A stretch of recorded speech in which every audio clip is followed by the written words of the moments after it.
بسم اللہ الرحمن الرحیم نحمده ونصلي ونسلم على رسوله الكريم اما بعد فقد قال النبي صلى الله عليه وسلم خير الناس من ينفع الناس او كما قال عليه الصلاة والسلام۔ حاضرین محترم، ذخیرہ احادیث میں سے ایک مختصر سی حدیث میں نے آپ کو سنائی ہے، اور بظاہر دیکھا جائے تو الفاظ کے اعتبار سے مختصر ہے، لیکن معانی کے اعتبار سے بہت، کہنا چاہیے دریا کو کودے میں بند کر دیا گیا ہے۔ بہت کچھ اس مختصر سے ایک جملے میں۔ ارشاد حضور نبی کریم صلی اللہ علیہ وسلم کا ارشاد ہے، خیر الناس من ينفع الناس، لوگوں میں سب سے بہتر وہ شخص ہے جو لوگوں کو نفع پہنچائے۔ اب یہ تو معیار بتا دیا گیا اللہ کے رسول صلی اللہ علیہ وسلم کی طرف سے کہ کون سب سے بہتر ہے۔ اب ذرا ہم اپنا محاسبہ کریں۔ ہماری کیفیت یہ ہے کہ ہم یا شیخ اپنی دیکھ، نہ ادھر دیکھ نہ ادھر دیکھ، کسی کو نہیں دیکھتے، بس صرف اپنی فکر ہے اور اپنے علاوہ کسی اور کی کوئی فکر نہیں۔ اور حدیث میں تو فرمایا گیا کہ بہتر آدمی وہ ہے، خیر الناس، تمام لوگوں میں سب سے بہتر وہ ہے جو سب سے زیادہ لوگوں کو نفع پہنچائے، جو لوگوں کو نفع پہنچائے۔ ہم عام حالات میں ہماری جو زندگی گزرتی ہے اس میں بھی لوگوں کے لیے ہم فائدہ مند ثابت نہیں ہوتے، نفع مند ثابت نہیں ہوتے، بلکہ میں کہوں گا الٹا نقصان دہ ثابت ہوتے ہیں۔ اور عام زندگی کو تو چھوڑ دیجئے، اللہ کے اس گھر میں ہم آتے ہیں، یہاں پر کس لیے آتے ہیں؟ اجر و ثواب حاصل کرنے کے لیے۔ لیکن برا نہ مانیے گا، میں یہ کہنے پر مجبور ہوں کہ ہمارا عمل یہاں پر بھی ایسا نہیں ہوتا کہ ہم سے دوسروں کو کچھ فائدہ ہو جائے۔ ہمارا عمل ایسا ہوتا ہے کہ دوسرے کو کچھ تکلیف ہی پہنچ جاتی ہے، اور بجائے اجر و ثواب کے ہم گناہوں کا پوٹلا سر پہ لے کر جاتے ہیں۔ اللہ تعالی ہماری حفاظت فرمائے۔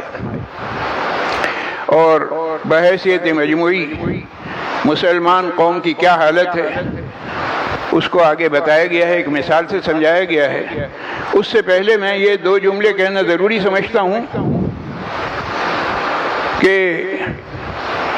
مولانا روم رحمہ اللہ نے مثنوی لکھی ہے، مثنوی مولانا روم اشعار کی شکل میں، اور اس مثنوی میں بے شمار حکمت پوشیدہ ہے، حکمت کے کلمات ہیں، حکمت کی باتیں ہیں، اور بے شمار اس میں ایسا ہے کہ واقعات ہیں، تذکرے ہیں، حکایات ہیں۔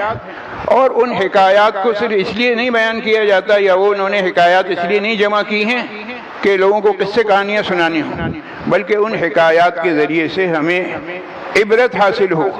انہی حکایات میں سے ایک حکایت میں آپ کو سنا رہا ہوں کہ بھائی تیتر بٹیر کے شکار تو بہت سارے لوگ کرتے ہیں، تو ایک شکاری نے کیا کیا کہ وہ تیتر پکڑ کر لایا، شکار کیا تیتر کا، اور لانے کے بعد اس کو عام غذا نہیں دیتا تھا، اسے کھلا رہا ہے کیا چیز؟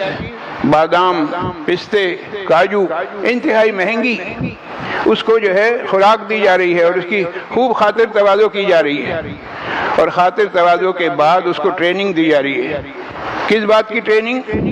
کہ کھانے پینے کے بعد اس کو چھوڑ دیا جاتا ہے، جال میں ہی رہتا لیکن تھوڑا سے کھلے علاقے میں، اور مالک خود چھپ جاتا، اور چھپ کر یہ الفاظ کہتا کہ بول بیٹا بول۔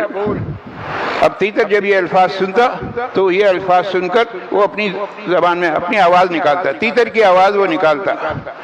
مالک نے ایک طویل عرصہ اس کو کھلایا پلایا اور یہی ٹریننگ دیتا رہا، اور جب یہ ٹریننگ مکمل ہو گئی تو اب ایک دن جنگل گیا، جال لگایا۔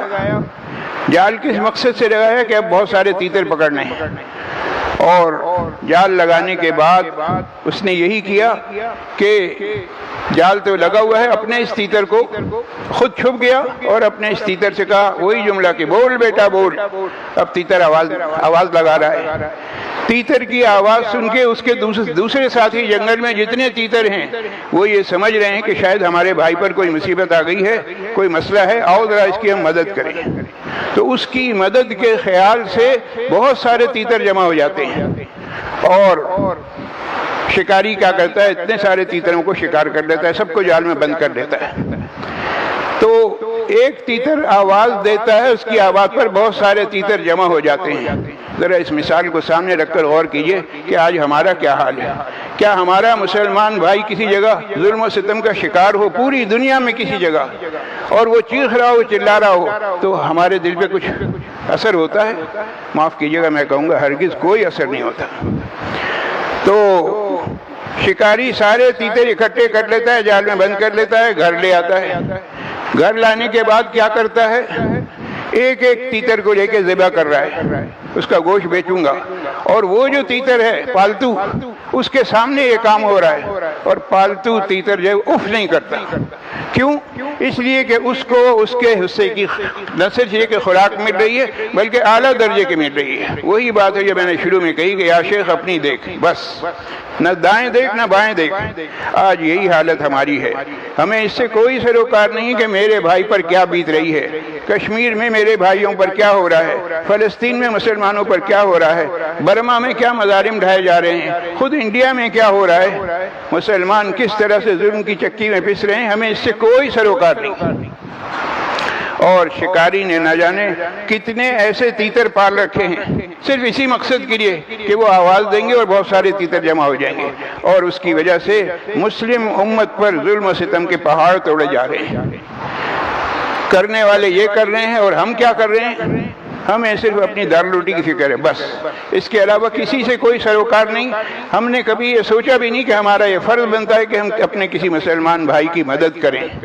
اور جب مسلمان اس درجہ پست ہو جائے تو ایسے بدبخت کا علاج کیا ہے؟ ایسے بدبخت لوگوں سے نجات کی ایک ہی شکل ہے کہ ان کا سر قلم کر دیا جائے اور امت مسلمہ کو ان سے نجات دلا دی جائے۔ یہ وہی چیز ہے جیسا کہ ایک شخص نے کیا تھا کہ وہ بازار میں گیا اور اس نے تیتر والے سے پوچھا، ہاں بھائی ایک تیتر کتنے کا ہے؟ کہنا جی 1 دینار کا ہے۔ دینار سونے کا سکہ، وہ بھی بہت مہنگی چیز۔ اچھا، ایک جال میں بہت سارے تھے، وہ کہہ رہا ہے ایک تیتر 1 دینار کا ہے، اور دوسری طرف ایک جال میں صرف ایک تیتر ہے۔ اس سے پوچھا بھئی یہ کتنے کا ہے؟ کہہ رہا ہے 10 دینار کا۔ کہنا بھئی یہ ایک 10 دینار کا اور وہ ایک جو ہے 1 دینار کا، اس کی کیا وجہ ہے؟ کہنے کہ یہ جو ہے نا یہ خاص ہے، اس کو ٹریننگ دی گئی ہے، اور اس کی وجہ سے میں اور تیتر جمع کر لیتا ہوں اور تیتر پکڑ لیتا ہوں، میرا کاروبار اسی طرح سے چل رہا ہے۔ جو شخص بازار میں گیا تھا تیتر خریدنے کے لیے، اس نے بجائے 1 دینار کا ایک تیتر لینے کے 10 دینار دے کے اس سے وہ تیتر خریدا اور اس کے سامنے ذبح کر ڈالا۔ اس نے کہا ارے یہ کیا کیا بھائی، آپ نے اتنا قیمتی تیتر لیا، میں تو سمجھا کہ آپ اس سے کچھ اور کام لیں گے۔ تو جواب جو اس نے دیا ہے وہ ذرا سن لیجئے اچھی طرح سے، دل کے کانوں سے سنیے۔ اس نے کہا کہ ہر خائن چرب زبان جو اپنی قوم سے غداری کرے اس کا علاج یہی ہے، اس کا سر جو قلم کر دیا جائے اور کوئی علاج نہیں۔ تو میرے بھائی، دنیا میں ہم کس طرح سے زندگی گزار رہے ہیں؟ بحیثیت مسلمان ہماری کیا ذمہ داری ہے؟ ہمیں کس طرح کی زندگی گزارنی تھی اور ہم کیا کر رہے ہیں؟ اللہ کے رسول صلی اللہ علیہ وسلم نے تو مسلمان کی تعریف یہ کی کہ خیر الناس من ینفع الناس، سب سے اچھا وہ آدمی ہے جو لوگوں کو نفع پہنچائے۔ اور آگے چلیے، ایک بزرگ سے کسی نے پوچھ لیا کہ بھائی کہ حضرت یہ بتائیے کہ مسلمان کی کیا تعریف ہے، کس شخص کو ہم مسلمان کہیں گے؟ فرمایا کہ مسلمان وہ ہے جس کا دل صاف ہو اور ہاتھ میلے ہوں۔ عجیب بات ہے، مسلمان وہ ہے جس کا دل صاف ہو اور ہاتھ میلے ہوں۔ کہا کہ حضرت سمجھ میں نہیں آئی بات۔